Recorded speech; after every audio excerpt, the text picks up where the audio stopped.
Hello community, so great that you are back. Yes, today we talk that I believe the reasoning lie that was propagated here by our global AI corporations. So, you don't really believe whenever hundreds of thousands of people did this test with their LLM, how many R's in strawberry, that this was really computed here from the base up, no? Because, we have key value caching here, especially at LLM inference run, so we have the attention of the key value pairs, the hidden state here of our transformer, they are always cached. And if you want to know more about key value cached, we have this video for you. But then we have here from Yale University and Google here this beautiful publication, and this is about prompt caching. So we do have a modular attention we use for low latency inference by our LLM models, and this is great. We don't waste water, we don't waste energy, we don't waste time, we don't waste hardware compute, because all those things are cached for reuse. And this makes absolutely sense.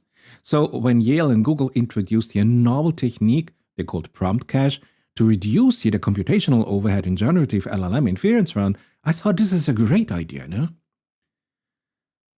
So A is here to pre-compute now all the attention states here are frequently visited prompt segments. And just store them in memory, no? And then we reuse them later when those segments appear here in the prompt, in a later prompt, to reduce here the latency of the system. And this is great. So we pre-compute here all the tensor multiplication, we pre-compute here the layer computations here from our transformer architecture, from our LLM, from our neural network, and we have all those already pre-computed here for specific prompt segments. So building now on top of a key value cache, the prompt cache extends now the attention state reuse from a single prompt to multiple prompts by make attention state reuse now modular. And this was beautiful. So we had now complete text segments that are individually pre-computed on our system or in the cloud and are stored in memory. So we don't have, if the second question comes up, the second identical query comes up, hey, how many R's do we have in strawberry? You don't have to, if you want, start up the complete AI machine because we have the calculations done. We have the hidden state of the transformer already. So when those cache segments appear in the input prompt, the system uses then the pre-computed key value attention state from the memory instead of recomputing the same nonsense again. So this means the attention computation in our neural network are only required for the uncached text segments from the unseen data. And now coming back to one of my latest videos, a lot of people ask me, hey, why do you use those stupid names, this stupid correlation and these very strange names? I just want to create uncached content. Absolutely. I have this strange idea that logic is about the relationship between the ideas and not the order of the representation of sentences. So now let's look at prompt caching in very expansive APIs by our global AI corporation. And there we have a new study by Stanford University. And I know you might say, hey, this is 3 weeks old. Yes, I know. I was waiting for the right moment, and this is today. So Stanford tells us here about prompt caching here in language model APIs, Google, OpenAI, Anthropic, whatever you have, and they audited this. And they said, hey, we would be interested to examine this. And they detected global cache sharing across users in 7 out of 15 API providers, so where you pay for API, including here also, of course, OpenAI, the most famous one, resulting here in the potential privacy leakage of user prompts. But I don't want to focus here today on the privacy issue. I just want to focus here on a global cache sharing across users.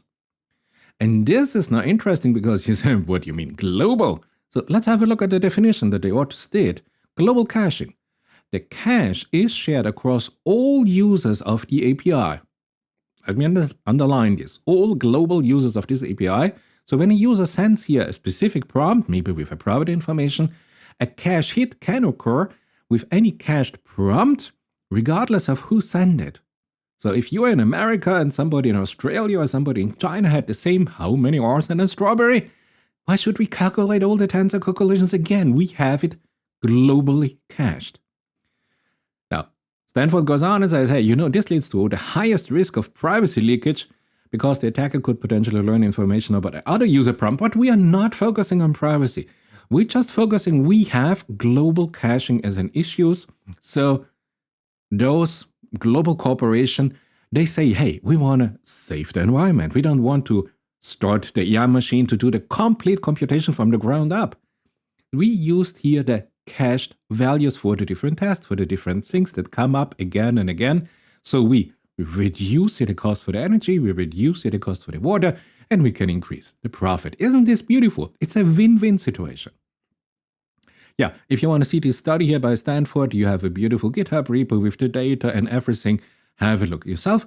And you see, this is the reason why I liked so much in one of my last videos that we have here a local open source, Llama R1, for example, from DeepSeek, that is the only one that has access to my local data, my local databases. And then I have this beautiful new protocol called Minions, where I only, if I use it with Papillon, for example, I only share here an encrypted protocol where all the specific user details of my client, of my company, of my medical information, of my financial data information is not there anymore. I just give it here the real problem. Sonnet 3.7 in the cloud does the real deep thinking, comes back, and then I can convert it back into my local decrypted data. So you see, if you have a local intelligence, there are benefits for this. And please, also in addition, it is open source. You can run this just the electricity and the compute infrastructure that you need. And you can be quite sure that you don't have to send all the data to the cloud provider, because we just have seen that there is a security risk. But let's open up this video and let's look at this now a little bit more in detail. Now, you know my last two videos, I compared the latest LLMs, the latest vision language model, GPT 4.5, here on Grok 3 and Sonnet 3.7. And you know, it took a lot of time to do the testing, but looking at their reasoning path, I thought, am I crazy, or do I see a pattern in the reasoning structure if I read this line by line? And especially in this video where I did here the evaluation of the Sonnet 3.7 thinking, the extended thinking model, you know, the test time compute scaling here with 32K thinking tokens now against here, very expensive compared to an open source R1 by DeepSeek. I saw this chain of thought reasoning. I thought, am I crazy? Am I detecting here a pattern in the explicit chain of thought reasoning structure given different tasks? So I started to investigate this. So let's come here to the spark of genius. Yes, I could use the internet. I could find new literature about it. Now, if you look at this is one of my tests that I showed you. So what I have 15 clues. I have 15 premises for this logic test, for this extreme logic test. And please note, it's not about coding. This is about reasoning. This is about logic. This is about pure understanding of causal relationship. If you're in medicine, if you're in finance, if you're in material science, wherever you are, you want that the system is able to do some logical deductions. And then the 15 premises simply here computed here a matrix of 7 times 4 order structure that they should fall in place. Now, you know, given here my 15 premises, if they are independent, there is commutativity. So this means this is the crucial property of logical reasoning. Look back at Gödel's completeness theorem or Tarski's model theory. Commutativity means that independent logical units can be freely reordered without changing here the essence of the logical structure. Now let's build on this. So therefore, in a logical reasoning of an AI system, independent premises are commutative. It doesn't matter if I put this sentence up there or this sentence down there. For us humans, we understand there is a topic, and I as a human, yes, I start at the top and I go down, but I could also start here at the end or in the middle, and you know, we have a commutative factor here. So it should not matter at all. It doesn't matter for us humans because we understand this is not a time series that develops. No? This is not an experiment where we have, at first we mix two, I don't know, organic chemistries, and then something happen and then we have to do something else. No. So, of course, this is not true what I just told you for a large language model. Because here, a year ago, we had here by Google DeepMind, the premise order matters in reasoning with LLMs. So this means the way or the sequence I put here, this CLAUSE, does not matter for a human, but it matters for an LLM. And you know why I know this? Because I did a video on this. It's a year ago, my goodness. And Google found that the models, the LLMs, are highly sensitive to the order of the premise, the way it is given here in a sequence to the LLM to compute here the reasoning task, the chain of thought, and perturbing here the order, leading up to a 40% performance drop.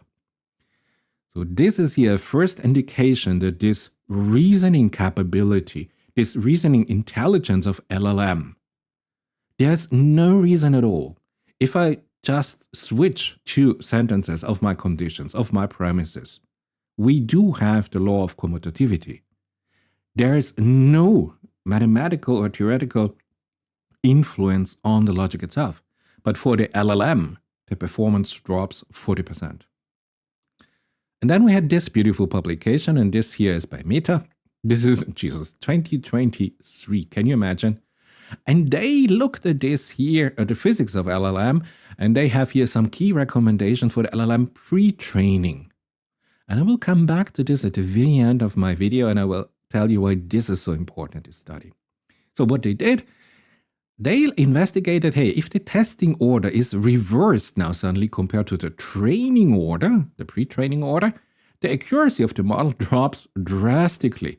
And they say, for example, in the case the data involving two entities within a single factual statement, the accuracy drops from 96.7% to 0.1% when the training is simply from a left to right inclusion and the testing is from a right to left inclusion. So, with LLMs, we do have problems we humans don't have. So the LLM intelligence is not what we expected. There is no emergence of intelligence happening, the light coming out of darkness, and the light is the intelligence. This is a lie. Let's look at this publication. We have Vanderbilt University, New York University, University of Sussex, University of Oxford, and on.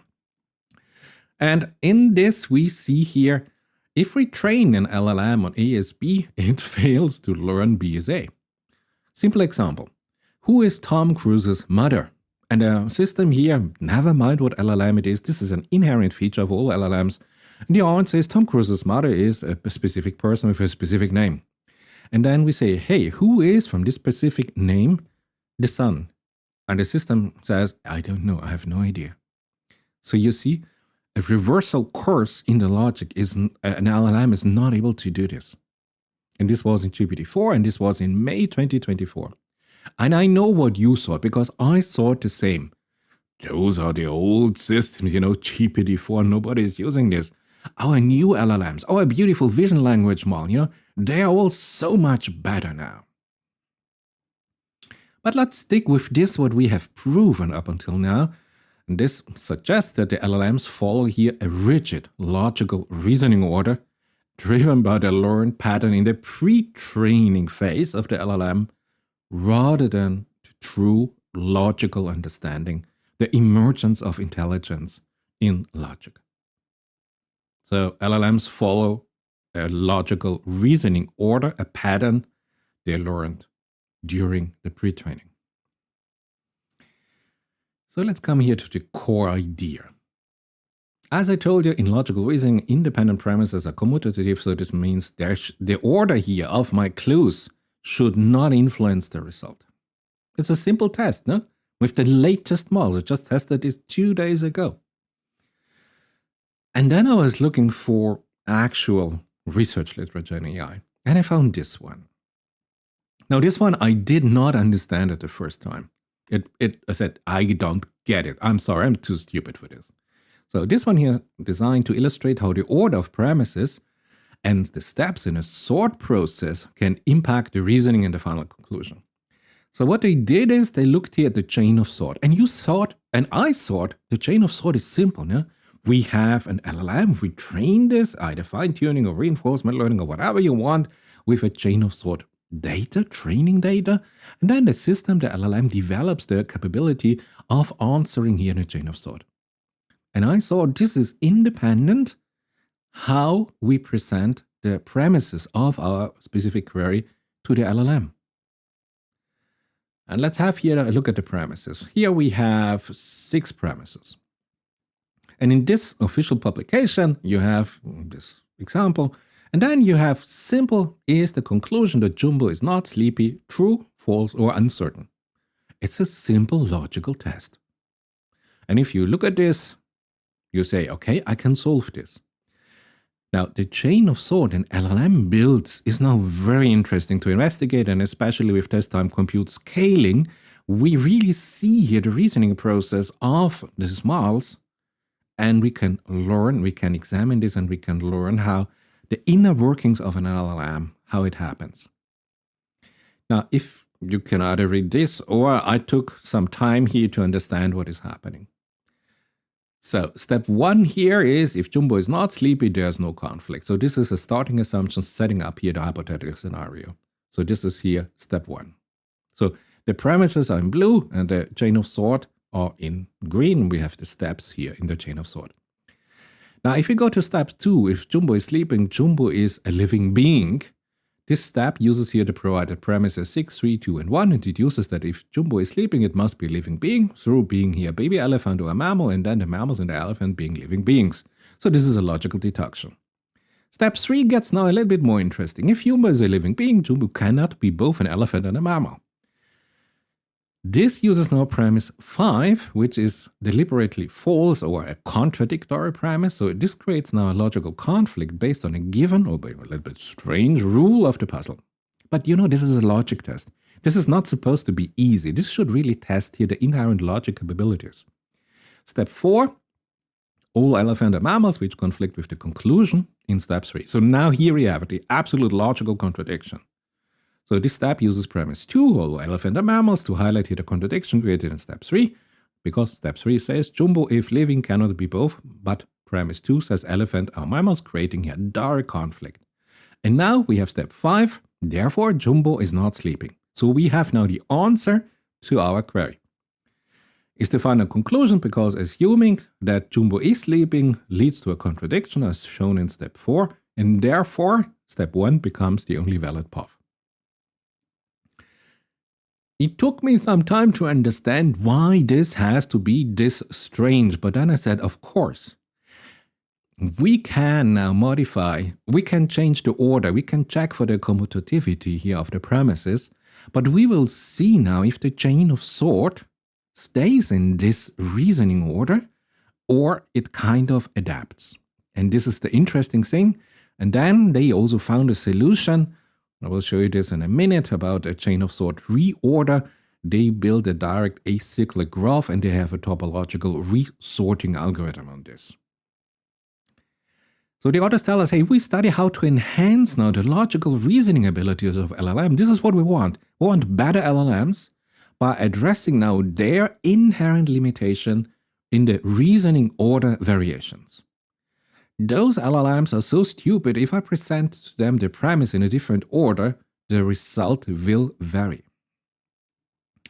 The authors tell us LLMs trained for chain of thought reasoning, all our reasoning models, are at a risk of becoming sophisticated pattern following machines, rather than true logical reasoning.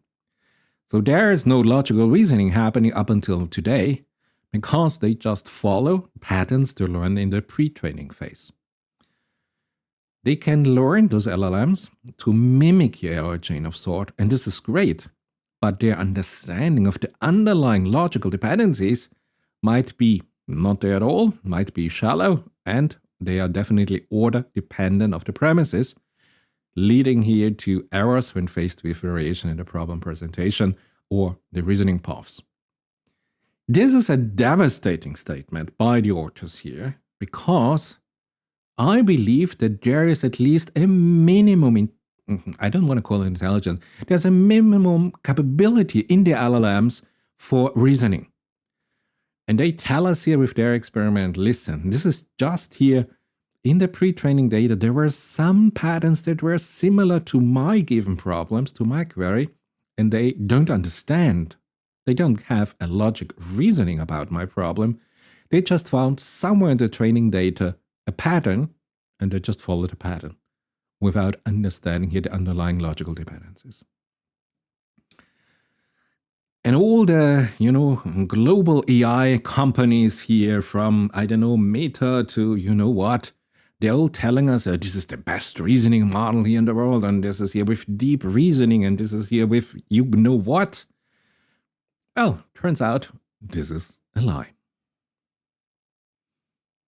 Okay, let's do an experiment. Because we cannot yet be sure, no?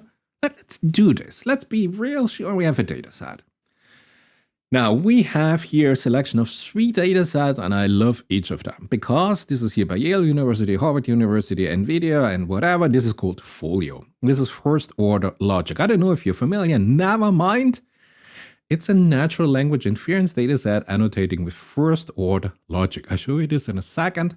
1001 training samples and 231 test samples. Great. So whenever we have a data instance like this, the system is able to simply write here the first-order logic augmented premises in this particular mathematical notation. And this is now much easier to understand for a machine because it's kind of a mathematical code. Great. The second data set that you know of is rule takers. This is by Allen Institute for AI. Great. This requires here our LLMs to determine whether a conclusion is entailed by a set of premises. So we are again in the same topic, covering now various reasoning difficulties. So we are just looking for training data, and this is a beautiful one. And due to its large scale, the authors tell us, we sample only 1,000 training data and 1,000 test instances across all the different difficulty levels. I call it the complexity levels in our training data set. And then we have here from Key Lab of Artificial Intelligence, Shanghai, Jiaqing University, and yes, Jiaqing University, diagnosing the first-order logical reasoning ability through a logic NLI. And this now isolates here our first-order logic reasoning from the common sense inference for the precise logical evaluation. They have 1,000 instances for both the training data set. So we have our training data set. So you know what we do now. We do the training. Finally, LLM training phase. Let's go. The authors decided to go with 5 different scenarios. The first one was no training at all. The original model, Llama 3.3, without any additional training. This is the base comparison in the performance. Then we have our training data sets, and we do a supervised fine-tuning. So our models, I'm going to show you in a second, we just fine-tune the models with these 3 data sets I just showed you. This is it. Then, because we want to overcome the problems the current LLMs have, we do a condition shuffling. So the models trained on both the original data set and now an augmented version with shuffled condition orders. This is easy. But what is the performance? The fourth option is we have a supervised fine-tuning with our chain of sort traces. We really go in the data set and we say the model fine-tuned now with the training data, and now we include here in another, I don't know, O3 model or whatever you go, Sonnet 3.7, does now the chain of sort reasoning steps for us. We include here the synthetic data as always. So we have now supervised fine-tuning with the explicit chain of sort reasoning step here clearly defined. And then we do the same, and we do also a shuffling in the answer sets. So great. So I tell you, there's a beautiful paper, there's a lot of things to learn and variation and methodologies. I just give you the result. Yeah, the main paper would be a good idea. So we are sorry, Fudan University. And Fudan University, order doesn't matter, but reasoning does. Training LLMs with order-centric augmentation. And here you see where I told you I did not get it at the very first time. I was not intelligent enough. It took me 10 minutes to really understand what they are talking about. And then I understood, hey, this is something that I'm interested in because I detected this pattern here in just in my last videos. So this is here February 27, 2025. So rather recent, and you have a GitHub and everything beautiful. But let's come to the result. They tested different models, and I just want to focus here on the Llama 3.8b instruct because maybe you use this here locally, or the European version, the Mistral 7b instruct here. And you see we have here our 5 training steps or 5 training ideas how to do. And now let's have it result. Here are the folio dataset, the rule taker dataset, and the logic NLI dataset. And we just go for the average end result. So just to give you a feeling, an idea. So with a Llama 3 8B instructor untrained is average 46%. Great. If we do now a supervised fine-tuning, we reach 61%. Great. But if we do a supervised fine-tuning with the condition shuffling, so we have now this augmented version with shuffled condition orders, we reach here the highest performance overall for this model, 69%. So this is a jump of 7% if we do a supervised fine-tuning or a supervised fine-tuning with just shuffled condition. And this is amazing. And then we have supervised fine-tuning with the explicit chain of sort traces. And look at this, only 64. So less than the supervised fine-tuning with just the condition reshuffled. Now we provide the reasoning traces from chain of sort, and it did not reach the performance of the non-chain of sort. I think this is interesting. This tells us here a lot about how the system was pre-trained. Then answer shuffled, yeah, it goes up a little bit, close to 3%. But you see, we stay below the 69%. So you don't need, for this particular model, the chain of sort training, because the vanilla supervised fine-tuning with the condition shuffled, as I just showed you, reaches a better result overall in this reasoning of our 3 dataset. Now let's look at a different model that was a different pre-training phase, the Mistral 7B. Here we see, yes, we jump from 45 to 58%, and this is great. This is a jump of close to 14%. So yes, wow, great. But you see, if we do then a supervised fine-tuning with a chain of sort, this model behaves different. There was a different pre-training phase because now it even continues to improve. And if then I have a chain of sort with a shuffled version, it reaches here with 67, the highest performance. So you see, it is kind of model dependent what happened in the pre-training phase of the specific model. Here, the chain of sort supervised fine-tuning did provide a performance increase. But look, the overall best performance with 67% is still below the 69% here with only supervised fine-tuning in the condition shuffled, no chain of sort. So now we start to investigate those different details here, those nitty-gritty details where we really learn about the different models, but also how to improve the performance. And I think this is absolutely fascinating. So this is it. This is all I wanted to tell you. Don't believe what the global corporations tell you that there's a beautiful reasoning and deep reasoning and the best performance deep reasoning. This is all pattern recognition. This is all there is. Yeah, core finding, I just showed you the results. Beautiful. So the fact that it does have a significant impact suggests LLMs are learning order-dependent patterns in the pre-training phase, how their premises are structured, and even for their chain of sort, they are learning to expect the premises in a specific sequence for their specific chain of sort reasoning. And there's no real logical deep understanding here of what is happening. AIs are still pattern following machine, pattern discovering machines, and pattern following machines. And this is kind of disappointing for me. The order of steps in a chain of sort is critical for the logical validity. Steps must follow a dependency order where later steps build upon earlier one.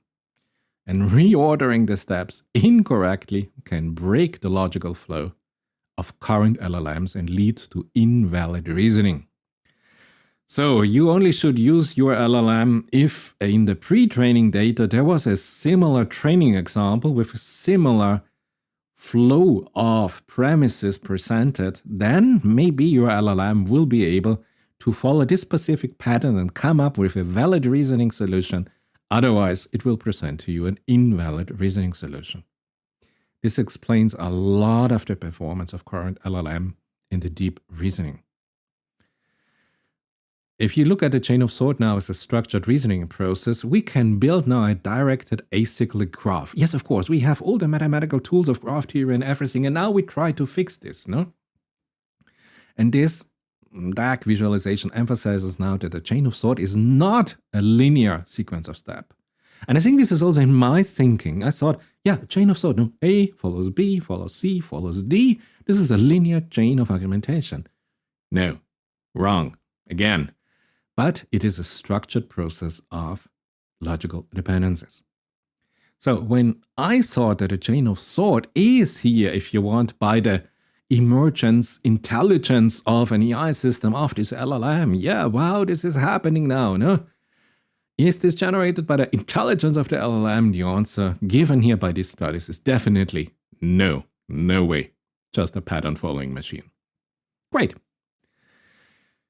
So, when an LLM is trained to perform a chain of thought reasoning, especially on a dataset with a fixed or limited set of order variations, it can indeed learn here the predefined patterns here of the step sequences that are superficially effective and do not represent true logical understanding. It really hurts to read this sentence, but yeah, it's the truth. So, instead of learning to derive each step logically, like a human would do, from the previous step and the previous premises, the LLM might be learning to follow only the recipe of the pre-training of a chain of thought. So it learns to expect a certain sequence of steps in a certain linguistic style, because that's what the LLM saw in its own training data. This is the only recipe that it knows here to build the chain of thought. And this is limiting in so many ways, because this tells us you can only use your logical reasoning by the LLM if it was in the pre-training data. And then if a proprietary model, we have no idea what was in the pre-training data. But more about this in a minute. So this pattern following, and this is only a pattern following, there's no inherent logic, can override, and this is now crazy. This pattern following methodology of our LLM can now override, even if some actual logical dependencies would exist, the pattern following methodology overrides this. Yes, so the LLM might be primarily driven by the learned pattern of steps rather than by the deep understanding of why step B logically follows step A and how both relate to the premises. And this is depressive news, and this is not what the global AI corporation told us when they present us their new models here with ultimate thinking capabilities and reasoning capabilities and logic capabilities, and especially tested on logic. No. So, let's look in the future. Let's be optimistic at the end of this video. So what I thought about, I thought, you know what we do? We have here a huge pre-training phase. 99% of the costs go in pre-training. Then we have a little bit, 0.5% in supervised fine-tuning and 0.5% here in reinforcement learning. And know what we do now? We build mountains at the wrong end of the training spectrum. We build mountains currently with reinforcement learning. And just look at my own videos. Here, this video I showed you about AI agents, new inference reasoning agents. Here we build a second intelligent LLM, a second intelligent agent that advises here, the primarily agent here, in the reasoning steps. Well, look at this one.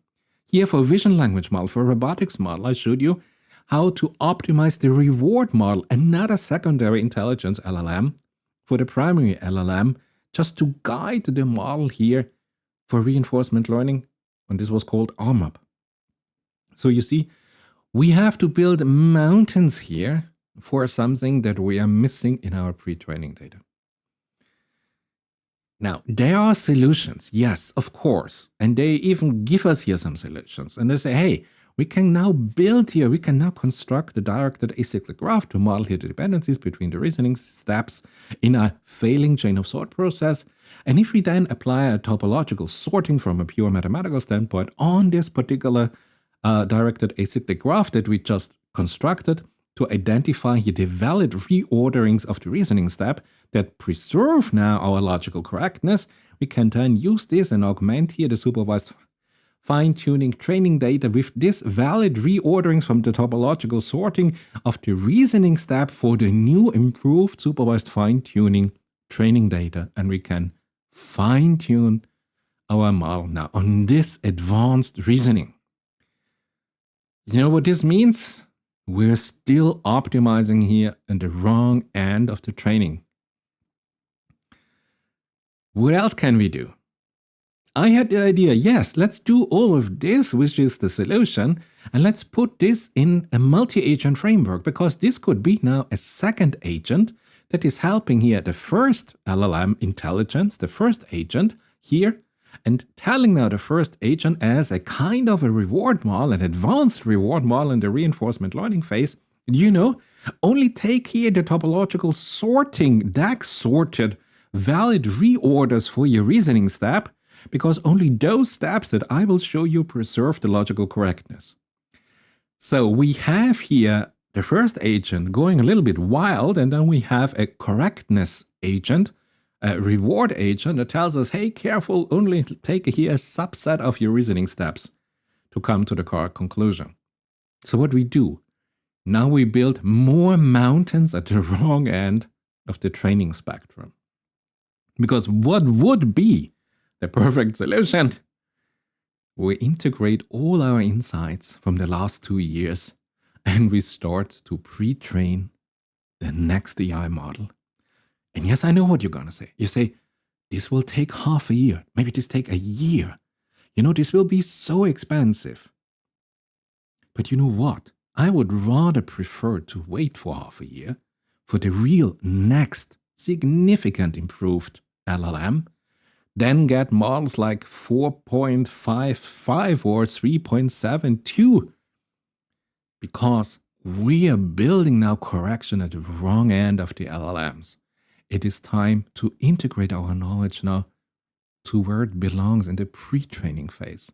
And if we have this inherent knowledge now that we learned every day now, and we have implemented in the new LLM, we don't need to build mountains, rather neither at the supervised fine-tuning, nor we build some crazy reinforcement learning, because the pre-trained model already knows this, learned this, has this topological permutation here in the DAG for the advanced reasoning capabilities. And now we understand it is not this super intelligent emergent from the darkness. It is just an advanced pattern recognizing machine that we optimize for our task of causal reasoning of logic. So we will see what global cooperation will come up with the next major LLM, where we see that they will invest in the pre-training phase and not just do some correction at the end of the training cycle, but really make it an inherent pre-training feature of this new LLM, because then we really have a performance jump from all the insights from the last 2 years. And wow, this would absolutely be amazing. So why not subscribe to my channel, and I will inform you whenever it happens immediately.